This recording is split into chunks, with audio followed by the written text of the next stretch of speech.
quelques mots. Je serais très prêt d'abord une nouvelle fois à mon tour de vraiment saluer l'initiative de Myriam Darkaoui qui a lancé cet appel ce matin, l'appel d'Aubervilliers.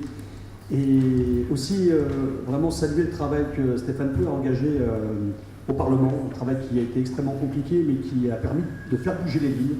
Et vous avez pu voir un petit peu les éléments apportés, les batailles que Stéphane Peu avec d'autres parlementaires ont pu mener.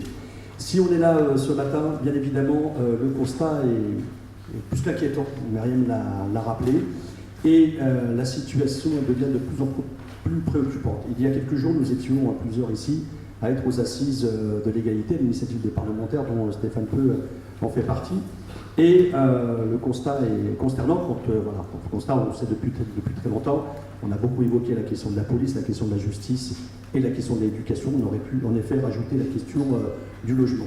Et derrière tout cela, on y voit une nouvelle fois un mépris qui se caractérise, qui se structure de la part de l'État, de la part de cette République, un mépris, et puis une forme d'indignité qu'on ne peut plus ici accepter, que ce soit les élus, que ce soit les associations nombreuses et nombreux à militer sur le terrain, mais surtout toutes ces familles, et Myriam l'a dit tout à l'heure, toutes ces familles qui se retrouvent dans des situations complètement insupportables, complètement indignes. Bien évidemment, ces familles, quand elles sont dans des situations indignes, elles viennent rencontrer les élus, les maires de nos villes et quartiers populaires. Donc je pense qu'à un moment donné, il faut, comme l'a rappelé tout à l'heure Stéphane Peu, au travers du travail qu'il a mené dans son rapport, il faut taper plus fort. Je pense que l'État et cette rupture d'égalité sur nos territoires devient inacceptable, insupportable. Nous avons décidé, nous, avec quelques maires, et certainement ce serait peut-être une démarche qu'il faudrait lancer plus globalement, d'aller beaucoup plus loin et de mettre l'État face à ses responsabilités, parce qu'on parle de la sécurité, on parle de la justice, on parle de l'éducation, on peut parler du logement, mais on peut aussi parler, et nous sommes ici à Aubervilliers, de la mobilisation menée par Myriam Darkaoui pour les transports, qui malheureusement tarde, et à chaque fois le calendrier est systématiquement reporté. Il y a une forme de mépris qui est en train de s'installer, et ça, on ne peut plus le supporter.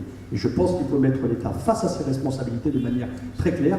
On ne le fait pas pour se faire plaisir, on le fait parce qu'à un moment donné, il y va, je dirais, de la vie des habitants. Il y a en quelque sorte une non-assistance à habitants en danger dans nos villes et quartiers populaires, et ça devient insupportable. Si nous ne le faisons pas, nous risquons de porter nous-mêmes la responsabilité, malgré tous les efforts que nous menons au quotidien, aux côtés des habitants, dans les mobilisations qui sont certes extrêmement importantes.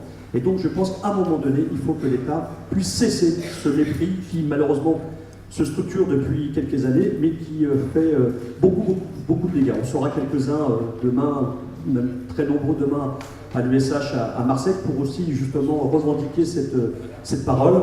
Donc voilà, en quelques mots, encore merci à Myriam, merci à Stéphane, et puis merci à l'ensemble des élus d'Aubervilliers pour cette initiative très importante.